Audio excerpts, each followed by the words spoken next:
آج جاب سے آتے وقت کافی دیر ہو چکی تھی۔ میں جیسے ہی گھر پہنچی مغرب کا وقت تقریباً ختم ہو چکا تھا۔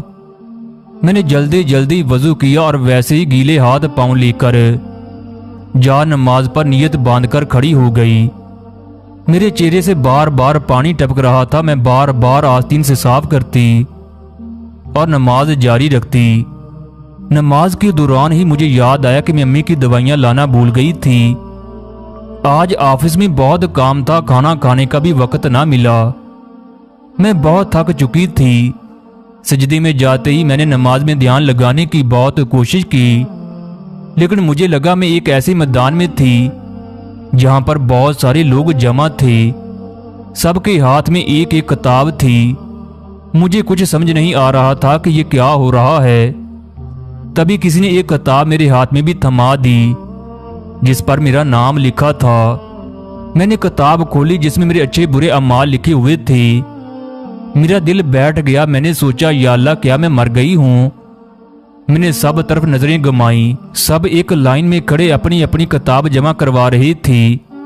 میں سمجھ گئی تھی کہ میں اب مر چکی ہوں۔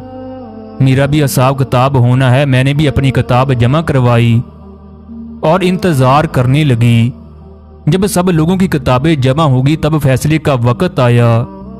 مجھے اپنے کانوں پر یقین نہیں آیا۔ سب سے پہلے میرا نام لیا گیا۔ میرا دل زور زور سے دھڑکنے لگا۔ میں نے سوچا نہ جانے آج میرا کیا حال ہوگا، آج میرا کیا انجام ہوگا۔ تبھی آواز آئی جہنم۔ مجھے یقین نہیں آیا کہ میرا انجام یہ ہوگا۔ میں زور زور سے رونے لگی۔ میرے گالوں سے آنسو بہنے لگے۔ تبھی دو خطرناک سائے آئے اور مجھے گھسیٹنے لگے۔ میں چیختی رہی مجھے بچاؤ، کوئی مجھے بچاؤ۔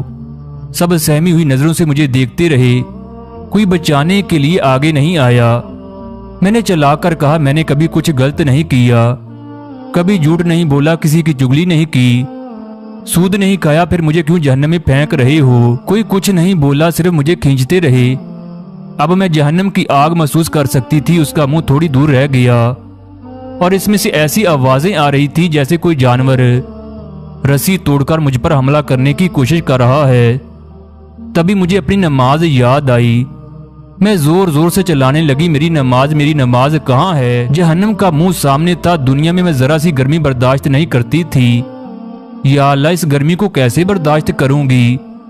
اب میں جہنم کے دروازے پر تھی اور زور زور سے رو رہی تھی۔ اپنی نماز کو آواز دے رہی تھی لیکن کوئی سننے والا نہیں تھا۔ میں چلائی لیکن کوئی فرق نہیں پڑا۔ ایک سائے نے مجھے جہنم میں دھکا دے دیا اور میں جہنم کی تپتی آگ میں گرنے لگی۔ مجھے لگا یہی میرا حشر ہے۔ اتنے میں ایک ہاتھ نے مجھے پکڑ لیا۔ میں نے سر اٹھا کر دیکھا تو دہانے پر ایک بزرگ کھڑے تھے۔ سفید داڑھی اور نورانی چہرے والے مسکرا رہے تھے۔ انہوں نے مجھے باہر کھینچ کر کہا تمہاری نماز۔ مجھے غصہ آ گیا۔ میں نے کہا آپ اگر تھوڑی اور دیر سے آتے تو میں جہنمی بن چکی ہوتی۔ بزرگ نے مسکرا کر کہا تم بھی تو مجھے آخری وقت میں پڑھا کرتی تھی۔ تبھی میری نیند کھل گئی۔ کوئی مجھے زور زور سے ہلا رہا تھا۔ میں نے دیکھا امی میرے پاس کھڑی ہوئی ہے اور بول رہی ہے کیا ہوا؟ نماز کیوں چلا رہی ہو؟ میری خوشی کا کوئی ٹھکانہ نہیں تھا۔ میں زندہ تھی۔ میں نے امی کو گلے سے لگایا اور کہا آج کے بعد میں کبھی نماز میں دیر نہیں کروں گی۔ دوستو اب سبھی نماز پڑھو اس سے پہلے کہ آپ کی نماز پڑھائی جائے۔ نماز پڑھو، اسے اول وقت پر ادا کرو۔